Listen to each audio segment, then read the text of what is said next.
Hmm. So that's your kid. High school dropouts kids really are unattractive. Huh. I unexpectedly ran into my beautiful former classmate Chloe at a fancy restaurant who used to bully me mercilessly during our school days. Chloe even started making sarcastic comments towards my daughter, May, such things as, "Children are ugly because their parents are only high school dropouts. How can you say that to an 11-year-old?"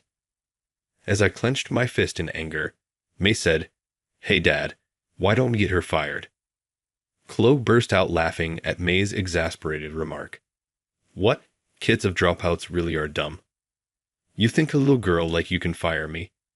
This is what's wrong with clueless losers. Listen, there's a whole different world for low lives like you and people like me. We're on completely separate paths, understand? Maybe I should shut that sassy mouth of yours." Just as I was about to step in to stop her, as she came at me, an angry middle-aged man appeared. Seeing him, Chloe's face turned pale. "My name is Ethan, born premature. I was often sick as a child and never really got to play outside. In the apartment complex where I lived with my parents, there were many kids around my age, but they didn't find it fun to play with me, as I would soon start coughing during tag or feel sick during hide and seek. You're no fun to play with, just stay away. Sick people should just stay in bed," they said. Initially, the older kids who were nice to me began to shun me, and soon the younger kids followed suit. Before I knew it, no one would even talk to me at the playground. My parents ran a small town workshop as a subcontractor for a major metal processing company. Busy with work and deadlines, they hardly ever came home. Morning or night, I spent my days alone at home, reading borrowed books, listening to the cheerful laughter outside the window. I always felt lonely, with a gaping hole in my heart. "Sorry, Ethan." My mother would apologize nonstop whenever she came home late from work. "We named you Ethan, hoping that just like the name, you'll be wise and skillful. That'll bring you success in life." I often stroked my mother's thin back as she cried, trying to hold back her overworked body, as worn out as mine. "Once you start going to school, you'll surely make good friends. Just a little more patience," holding on to that sliver of hope. I entered elementary school, like my mother said. I might be able to make friends too. At first, I seriously believed that. But being skinny and frail, I immediately stood out among my peers like a sore thumb. I was tall and thin, wearing loose hand-me-downs from relatives. My pencils and notebooks all mismatched and awkward leftovers from the factory. "That kid's weird, like an alien just walking down the hall." I would hear endless whispers about me being malnourished and dirty. If I let my guard down, my shoes and gym clothes would end up in the trash, covered in dust from cleaning. I'd wash them off at the tab, quietly take them home in a plastic bag, humiliated and frustrated. I cried silently under the covers. How's school? Having fun. My father was a quiet man. He'd sometimes stay overnight at the factory during busy periods, often not coming home. However, when we meet face to face, he asks about how school is going. "Your dad had asthma too when he was younger. He's really worried about you," my mom would say. I didn't know that. "He always tells me not to tell you." Her eyes playfully shadowed with dark circles. Seeing her worn out from fatigue made my heart burn. Despite their own exhaustion, they always put my well-being first. I couldn't bear to let them know I was being bullied at school. And so, without seeking help from anyone, my lonely years of elementary and middle school ended. Then came spring, and with it high school. I secretly hoped the harassment would lessen in high school, but that hope was in vain, as the bullying intensified. Apparently, someone from my older school had spread rumors about me in the new class. Before I knew it, I was cruelly nicknamed Ebola. No matter how poor or badly dressed, did I really deserve to be targeted to this extent? The answer came quickly. The main culprit who was bullying me was a girl with an amazingly beautiful appearance. Her name was Chloe. Her father, the CEO of a major metal material manufacturer, ensured she always wore the latest fashion, and charmed everyone with her idol-like smile. But her true nature was terrifying, and even the head teacher couldn't stand up to her. Her parents also chaired the Parent-Teacher Association. She was at the very top of the school's social hierarchy. Being in the same class as her marked the beginning of my harrowing bullying journey. "Hey," she called out during the self-study session. I reflexively looked up to find Chloe at the desk, one way, contorting her beautiful face and pinching her nose in an exaggerated manner. "You smell something unclean in this classroom, especially over there." "Oh, it's Ebola." Of course, her shrill voice echoed, and her entourage chimed in.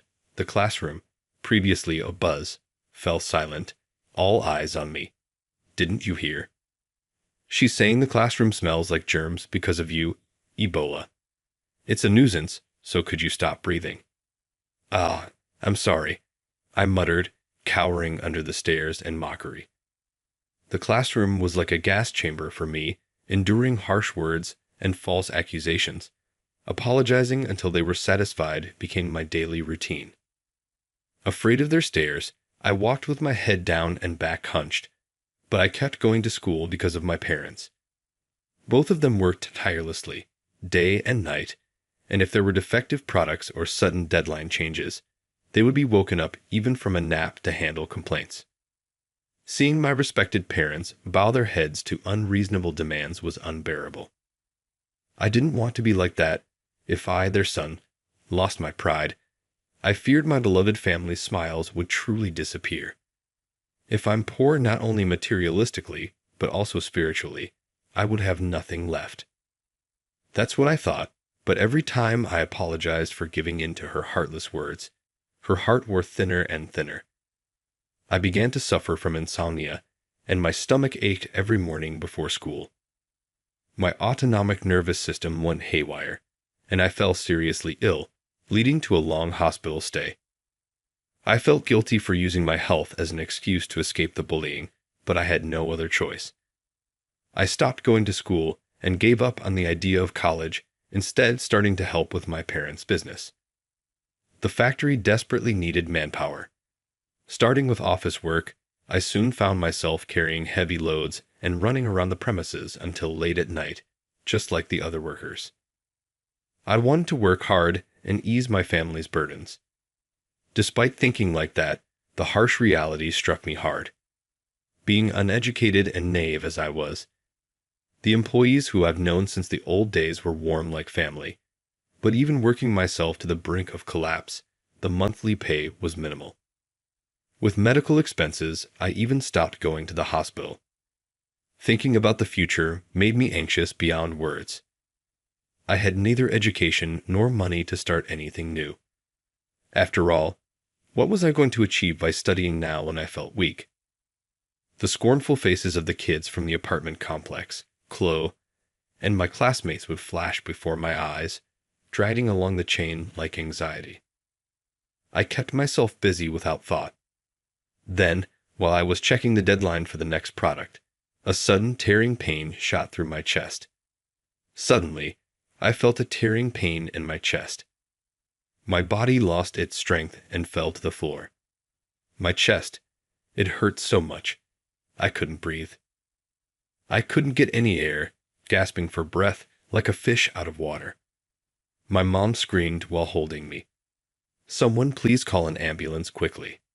The diagnosis was pneumothorax due to overwork resulting from lack of sleep and hard labor late into the night. I had to undergo emergency surgery and was hospitalized. The doctor ordered a week's stay at the hospital. "You should take better care of your body," the family doctor I met for the first time in a while spoke with anger in his voice. I could see a few gray hairs on his receding hairline, indicating the time that had passed since my last hospitalization.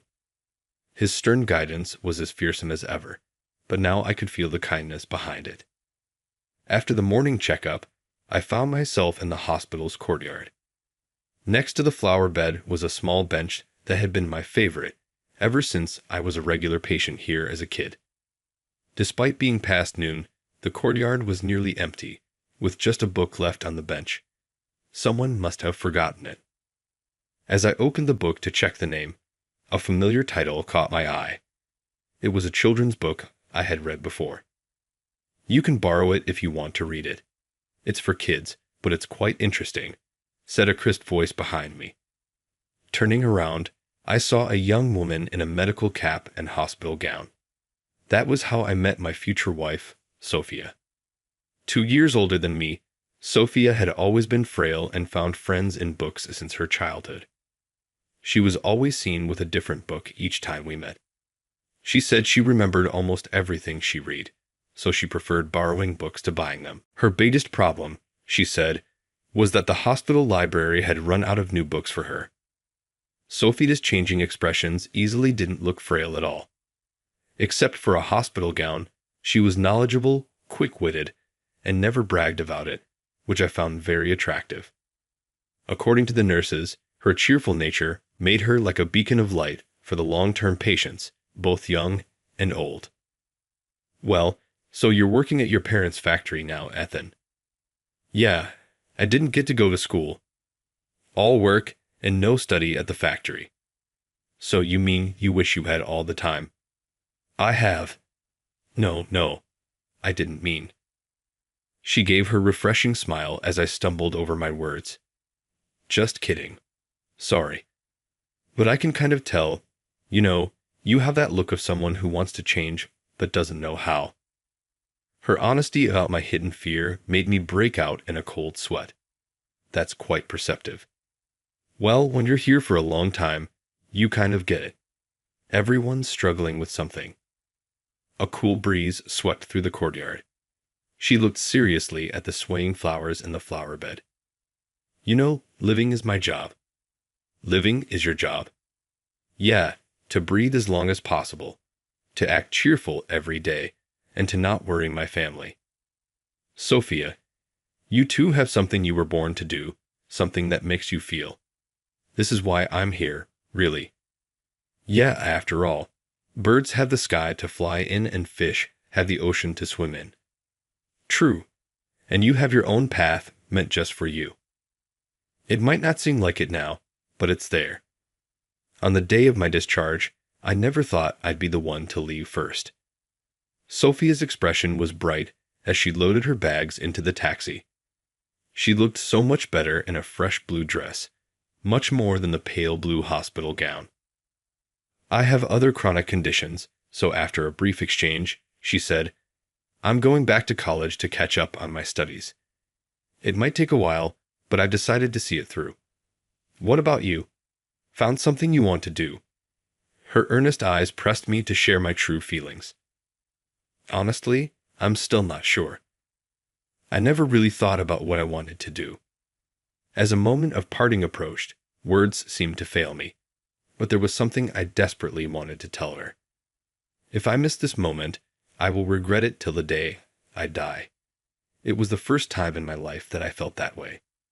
"Sophia, if there is a road for me and it really leads to anywhere, to a place of freedom, I want to walk next to you."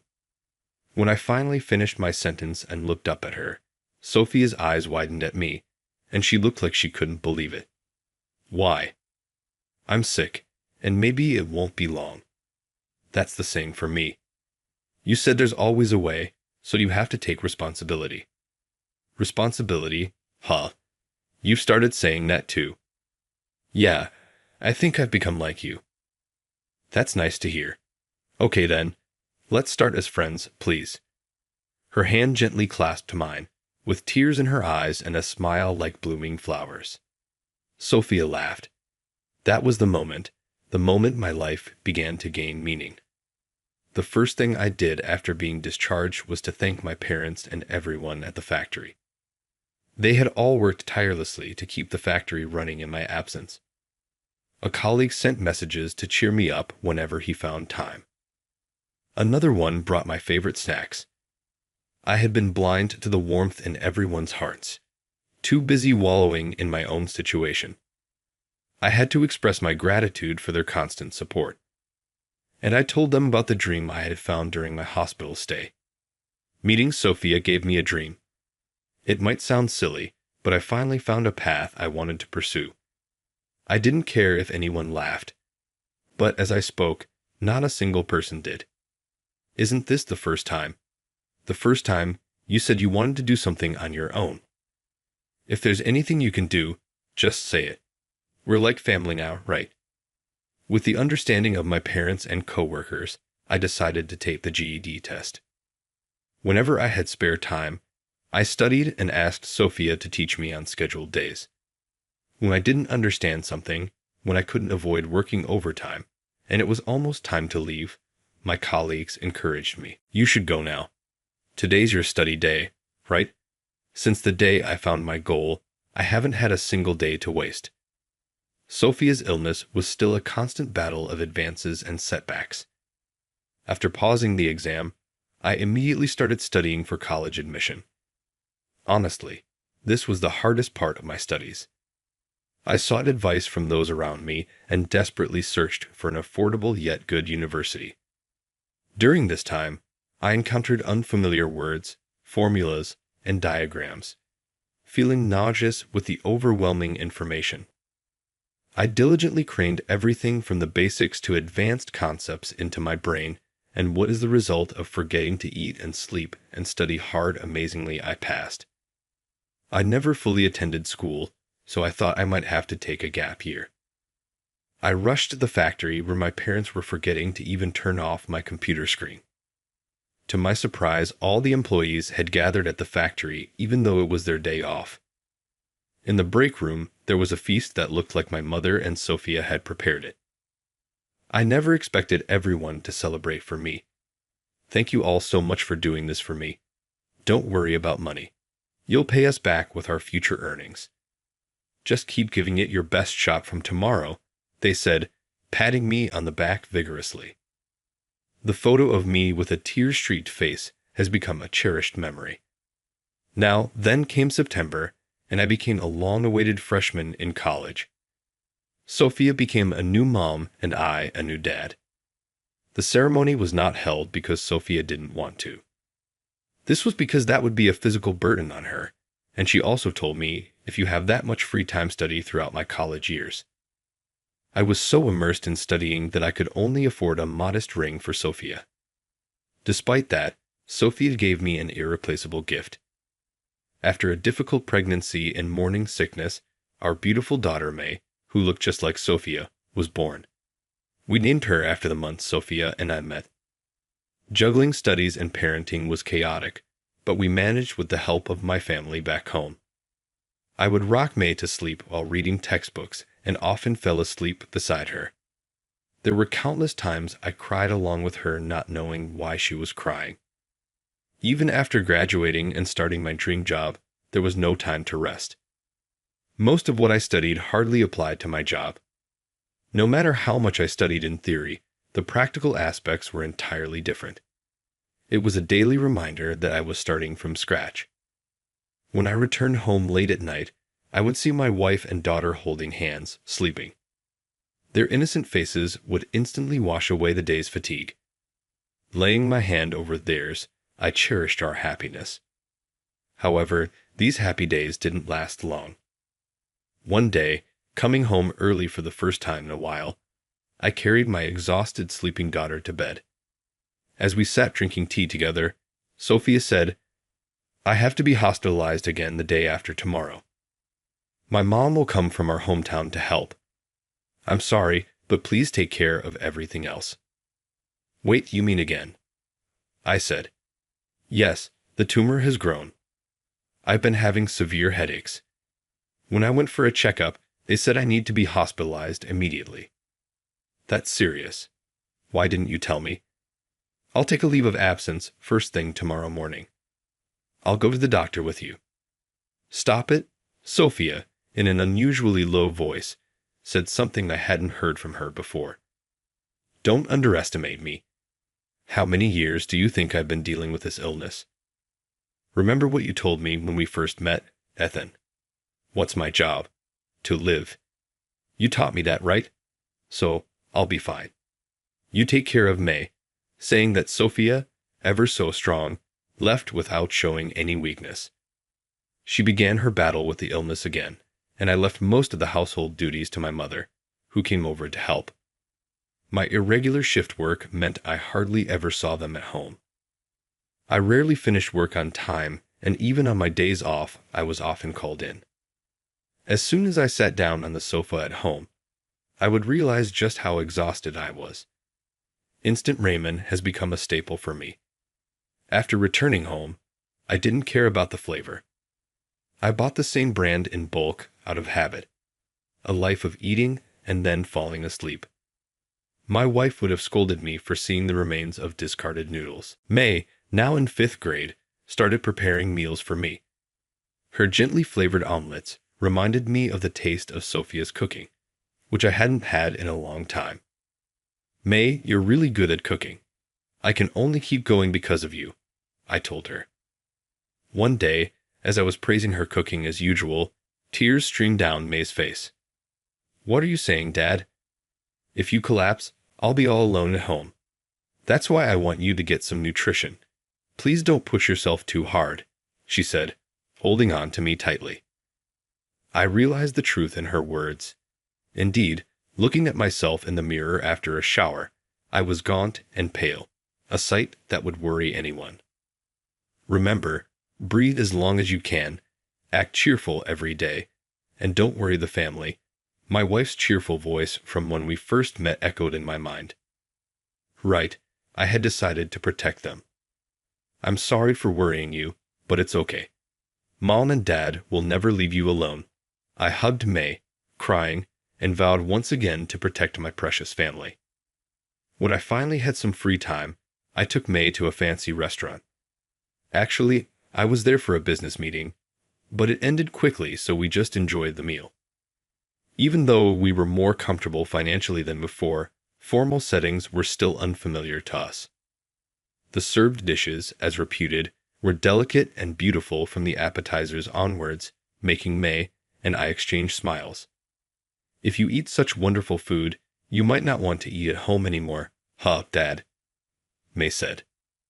No way. The food at home is the best for me, I replied. We had just left the restaurant, enjoying our blissful time when it happened. Oh my, I thought I recognized you. Aren't you Ethan? Suddenly, a shrill voice echoed through the quiet night street. Looking over, I saw the woman we had seen in the restaurant earlier, pointing and shouting at us. Even in the light, her strong-willed beauty was unmistakable, and I felt the blood drain from my body. There's no way I can forget it. Ebola. It was the humiliating name I was given back in middle school. You're dirty and unclean. Ebola suits you just fine, right? Everyone agrees, don't they? I remember the days of enduring, looked down upon by Chloe and her classmates, smirking maliciously. Even after all these years, her despicable beauty hadn't changed. In fact, her disdainful expression seemed even more intense. On the contrary, the look on his face that looks down on people seems even more powerful. Chloe and her group had already finished their meal and seemed to have dispersed, so it was a relief that there were no people around. A tipsy Chloe now turned her gaze rudely towards my daughter, standing next to me. So that's your kid. High school dropouts kids really are unattractive, huh? May, standing beside me, faced Chloe, who was about my age, without any sign of fear. Hey, what's with the attitude towards my dad? Why are you so rude? What? I'm just stating the fact that he's a dropout. The one lacking education is you, ma'am. Ma'am, I can't believe this. What a cheeky brat. Dropouts really don't have any manners. Disgusting. May's face went blank at Chloe's harsh words that sent chills down my spine. It was eerie how my quiet daughter seemed more frightening than the furious Chloe. Aren't you from CNN? Wait, how does someone like you know about me? Chloe, taken aback, listened as May continued. I often see you on CNN. You post a lot, right? May pulled out her phone and opened the CNX app. Chloe was indeed frequently featured. Oh, that. I'm in charge of public relations at CNN. I stand out because I work at a company far removed from dropouts like you. Jealous, aren't you? Chloe seemed eager to brag about her workplace. Her eyes lit up at the mention of CNN. Hey, Dad, why don't we get her fired? I don't want to deal with a company that has such a woman. Chloe laughed at May's exasperated comment. Pah, what a stupid kid. Thinking like a brat like you can get me fired. This is why I can't stand clueless losers. Listen, someone at the bottom like you and someone like me live in different worlds. We're on completely separate paths. Get it? Huh. I don't get it because you're dumb and mean. Just because you have money and education doesn't mean you can say anything you want. Hey, May. May. Furious, May was relentless against Chloe, her pride wounded. That pissed, insolent brat. I should shut your mouth. Just as I was about to intervene, a well-dressed older man appeared. What's going on here? Chloe's eyes widened in shock. Mr. President. May quickly stepped forward. We were just having dinner with your company's president. Chloe looked back and forth between us and the president. That's not true, right? You're mistaken. This young lady here is May from the children's balanced cooking class.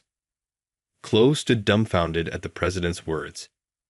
Wait, May as in the famous children's balanced cooking class? May smiled sweetly in front of the stunned Chloe.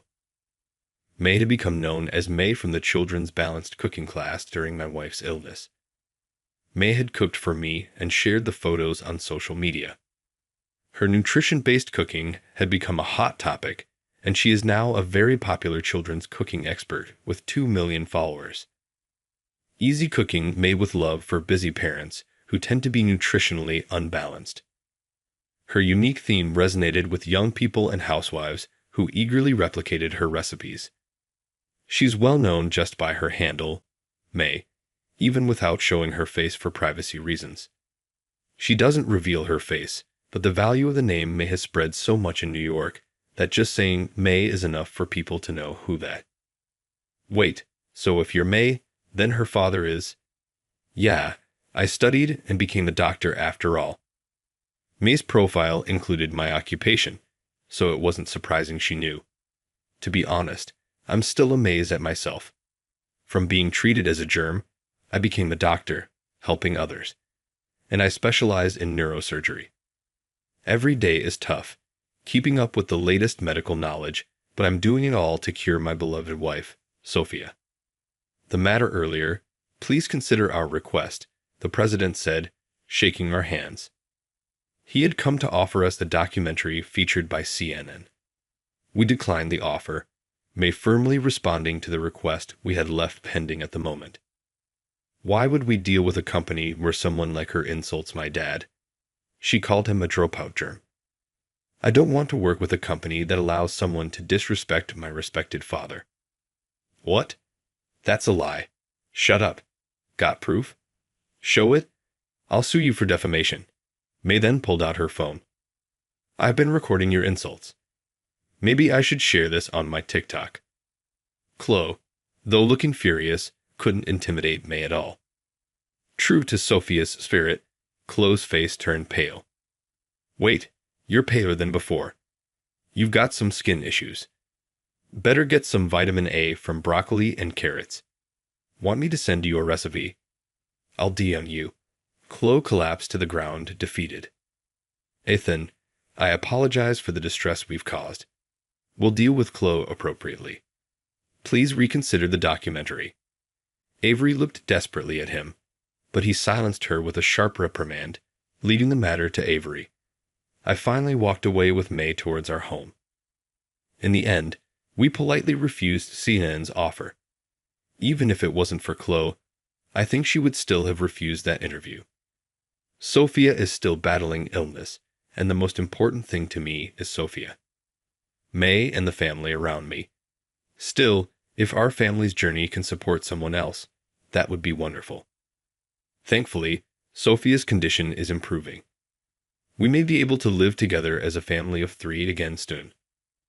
Later, the incident Chloe caused at the TV station became a significant issue internally. She ruined the opportunity for a documentary with the famous May, which the president himself had requested. Chloe was demoted to a subsidiary company and eventually left due to spreading rumors. Looking back, my long history of being bullied may have been the prologue to meeting my beloved family. What's important is cherishing the people right in front of you, breathing as long as possible, and acting happily every day. And don't worry about your family. Sophia taught me these valuable lessons. Keeping them in mind, I believe we can overcome anything in the future.